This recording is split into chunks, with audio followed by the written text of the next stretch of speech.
Hey everyone, welcome to another video. As always, my name is Jay, and in this video I'll be going over the new Space Marine Codex released today. I've given it a good read a couple times, and in this video I'll be going over my first impressions, the Warlord traits, war gear options, a little of what's new, and so forth, you know, as always my videos. So, yeah, let's start with one thing. Kind of annoyed me actually, but it's okay, I'll go over the book. So the book is good. Overall, it makes Space Marines even more deadly in 8th edition. They have access to some new Warlord traits, relics, a couple new squads that have been released this week, a new vehicle, all good. The new rules are pretty dangerous. The new chapter tactics are nasty. Some of the new Warlord traits are nasty. The new psychic powers are nasty. So Space Marines are going to get better. Of course, the weirdest thing is this book right here, the index, came out like, what, 5 weeks ago? A month and a half ago? So this book I paid $40 for and is now completely worthless. Replaced by a $60, oh no, I mean, you're playing Vanilla Marines. Replaced by a $60 Codex that I had to buy 5.5, 6 weeks later from that. So that kind of annoyed me, to be honest. I think that this book should have been at launch, and what they should have done was one supplement for like the other armies of Space Marines. And like then Astromel, Terramel, and stuff together, because there's not that much different other than, you know, they give Warlord traits, chapter tactics, a couple squads. Obviously there will be some stuff there, and there were slight price changes. Some characters got cheaper, some like 1 or 2 squads got cheaper, drop pods got cheaper. They're now 93 points, down from 103. Landspeeder Storms are now 70 points, down from 80. So yeah, there are some tweaks, right? And it's cool, but like 6 weeks from this and this, they're really, you know, I think that this should have been for launch. I really do. It's a solid codex. It should have been for launch because I never got a chance to use the rules. I've been playing Orcs for the last few weeks. And what's scary is GW's already announced that they're doing like 9 new codices this year. So $60 a piece in Canada to replace these, you know, and we had to buy these because the new edition you needed to use the new rules. So that's kind of annoying, to be honest. But let's talk about the codex. All right, let's get back to the codex. Now there are a lot of things in this codex, but most of the things are identical to the indices. So I will be focusing primarily on the new things. Now I know most people really do prefer me to film and focus on everything, but this codex is filled with stuff. What I really do like about it is there are tons of options, because now you take the new Primaris Marines, you could take a bunch of other things, so tons of options in this codex, and yeah, like just so many options and so many things to go through, like let me see, how many pages are just the HQs? Let me see here. Like a dozen pages of HQs, I'm pretty sure. Maybe even more. 2, 4, 6, 8, 10, 12, 14, 16, 18. 18 pages of just HQs. That's nuts. There's only 2 pages of troops. I still think scouts are going to be you gotta bring scouts, especially with the chapter tactics that, if you're an Imperial Fist player like me, you're gonna love the new chapter tactics, which I will go over in this video. So yeah, let's go over some of the new things. Obviously, new vehicles, a couple new squads, the Primaris Librarian, Primaris Captain. Now they have models. There are new rules. So there are some pretty new, interesting rules. Now, obviously, they still have They Shall Know No Fear for Space Marines, which allows them to reroll morale checks. But by bringing Space Marines now, you have a few things that are pretty cool. So first of all, here are some of the new abilities. If you bring a Space Marines detachment, you gain the following abilities. One's called Defenders of Humanity. And what basically does is, if your army is battle forged, which there are no new formations in this book, it's just the ones from the core rulebook. All troops units in Space Marines detachments gain this ability. So it's equivalent to basically kind of like the old objective secured. But it's basically the old objective secured. So such a unit that is within range of an objective marker controls the objective marker even if there are more enemy models within range of that objective marker. If an enemy unit within range of the same objective marker has the same ability, it's whoever has the more bodies closer to it, as in the normal rules. So basically Space Marines have gained back objective secured. So if a squad of Orc Boys 30 strong is wrapping around an objective and one Space Marine can get within range, that's a troop, they take the objective. That's pretty powerful. Chapter tactics. Now we get to go through chapter tactics. Now, a lot of people are wondering if vehicles, especially the fact that they're now like multiple wound craziness, will get chapter tactics. And the answer is no. Chapter tactics only apply to if your army is battle-forged, all infantry, biker, and dreadnought units in a Space Marines detachment gain a chapter tactic so long as every unit in the detachment is drawn from the same chapter. So that's pretty cool.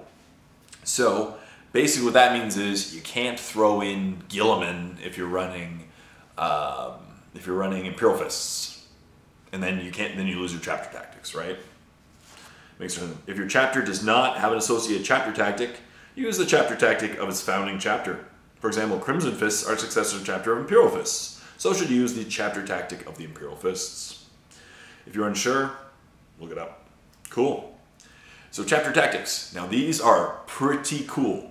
I like them. They're nasty. Ooh, yeah. The Ultramarines one's nasty. I really, really like the Imperial Fist one. And Raven Guard is really nasty. I think Raven Guard is the most powerful. Especially if you're playing like Horde armies like Orcs. Oh my goodness. Raven Guard are going to be so nasty. So here we go. Ultramarines. It's called the Codex Discipline. Add 1 to the leadership characteristic of all Ultramarine models within this tactic. In addition, Ultramarine units within this tactic can still shoot in a turn in which they fall back, but if they do, they must subtract 1 from their hit rolls in the shooting phase. So, if you're playing Ultramarines, everyone has +1 leadership, and you know what that means? Not only can they reroll morale tests, but +1. So every time they roll morale tests and they fail, 1 less body is going to be removed from the table. That's pretty nasty. And if you assault them, they can step back. All their buddies are going to shoot you, and they shoot you back. Now that that will come into play. I don't think it's the most powerful because its number 1 is -1 is the ballistic skill, and it's very situational. Like, you have to be a really good shooting squad of Space Marines stuck in combat. You know? Could happen. And really, it's usually the buddies that are going to blow them out of the water anyway, but it could happen. It could come into play. It is powerful. But I think some of the other ones are even nastier. White Scars. It's called Lightning Assault. Whenever a White Scars unit within this tactic advances, so runs technically, or turbo boosts, in biker units with a turbo boost ability, it moves an additional 2 inches. So they're faster. They get to their opponents faster. They get to do some damage faster. Cool stuff. And also mentions, bikes, they turbo boost. Space Marine bikes automatically move 6 inches when they advance. So, 6 inches more, so now it's 8 inches more. Makes them even faster. White Scars units with this tactic still charge in a turn in which they fall back. Wow. So, Ultramarines can shoot the turn they fall back. White Scars can assault the turn they fall back. That's nasty. You get assaulted, you just fall back, and then re-assault, and then you get to go first. Pretty crazy. Pretty crazy. Imperial Fists. This is just my favorite. Well, no, I think my favorite is the Raven Guard, but I play Imperial Fists. So enemy units do not receive the benefit to their saving throws for being in cover against attacks made by Imperial Fist models with this tactic. Holy moly. Imperial Fists ignore cover. So Imperial Fist scouts with sniper rifles are going to be unstoppable from the back end because they can hide in cover, and if they fire at you, then they roll that 6, and also no extra bonuses to being in cover. Oh. Imperial Fists with heavy bolters are going to be nasty. Even las cannons, they're just going to eat through everything. You know, it's going to be no cover. That's pretty fun. Pretty fun.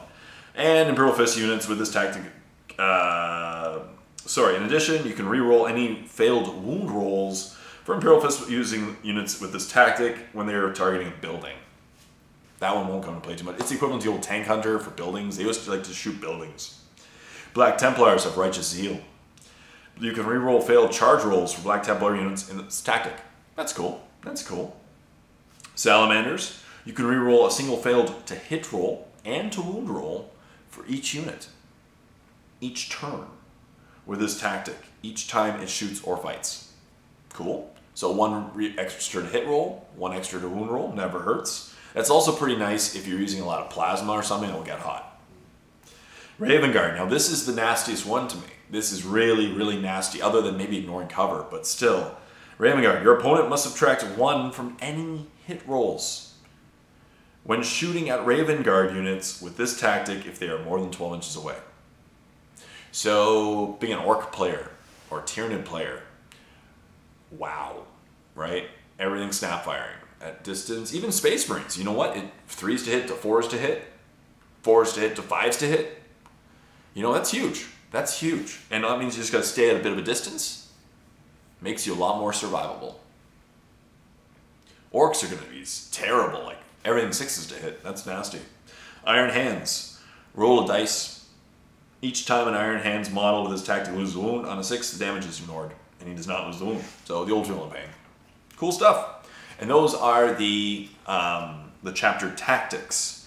Now, there are also a bunch of stratagems. I'm just going to make a video dedicated solely to the stratagems, because there's like 25 stratagems or something like that. 1, 2, 3, 4, 5, 6, 7, 8, 13, 17.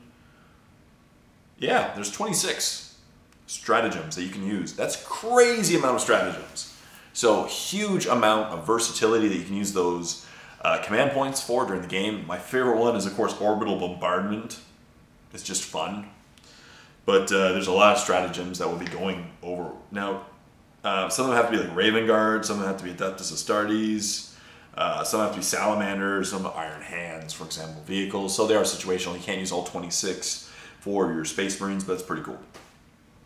So now we'll go over the Warlord traits. The Warlord traits are pretty cool. There's now, and of course, you don't even have to roll, right? It's just, or, sorry, if you're Warlord, actually, I think you do have to roll for them. I think it's Psychic Powers you still have to just choose. But here's the cool thing. You also have access to chapter Warlord traits. There's chapter-specific Warlord traits where you can choose instead of rolling.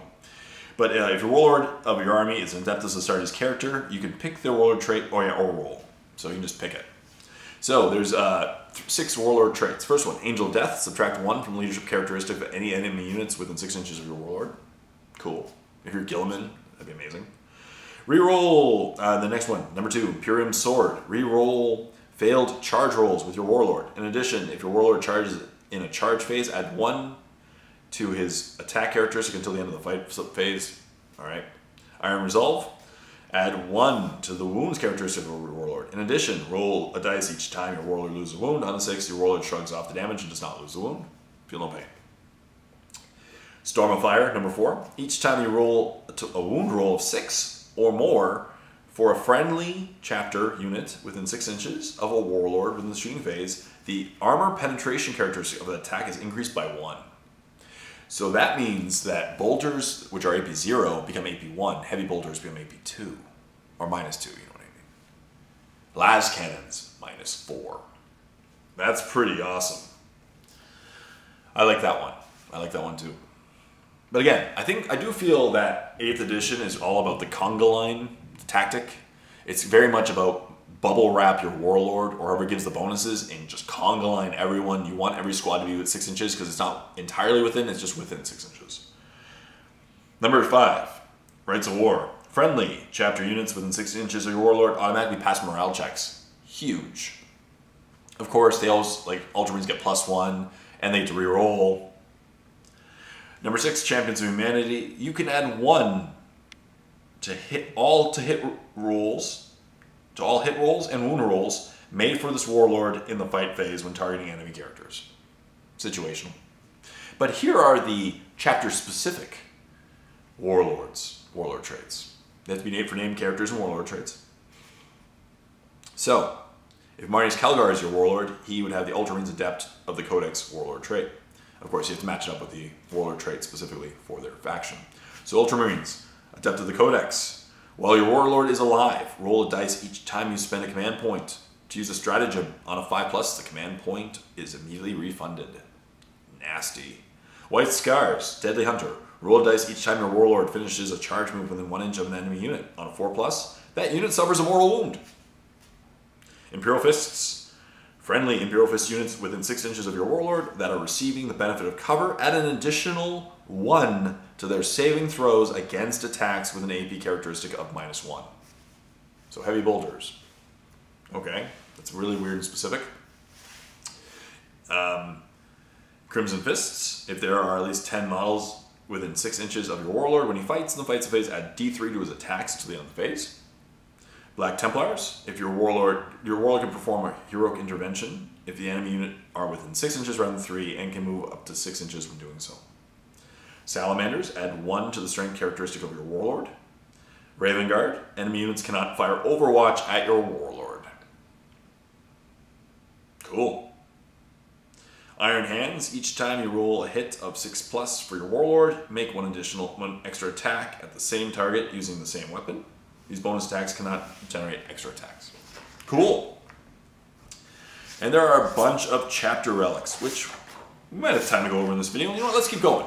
So, as I said, on top of the cool new vehicles and stuff, and a couple new squads of Primaris Marines, they have some new librarian psychic powers. And they're pretty fun. Some of them are pretty nasty. Let's go over them.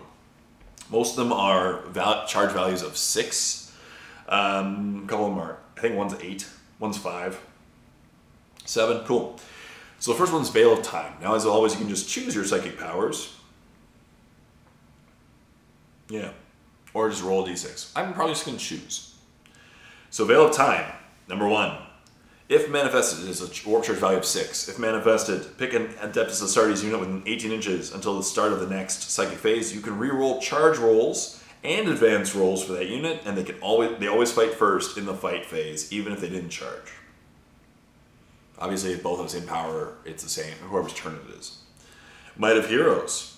Might of Heroes has a warp charge value of 6. If manifested, select an Adeptus Astartes model within 12 inches. Until the start of your next psychic phase, add 1 to the model's strength, toughness, and attacks characteristic. Ooh. But it's model. So you basically cast it on your Warlord. Like if I had Lysander, I would cast it on Lysander, giving him, you know, a lot of strength, toughness, and attacks. That would be pretty nasty. Or you cast it on a Dreadnought that's about to jump into battle. You know, that's pretty nasty. Up next, we have Psychic Scourge. Psychic Scourge has a warp charge value of 6. If manifested, select a visible enemy unit within 18 inches, then roll a d6. And add the Psyker's leadership to the result.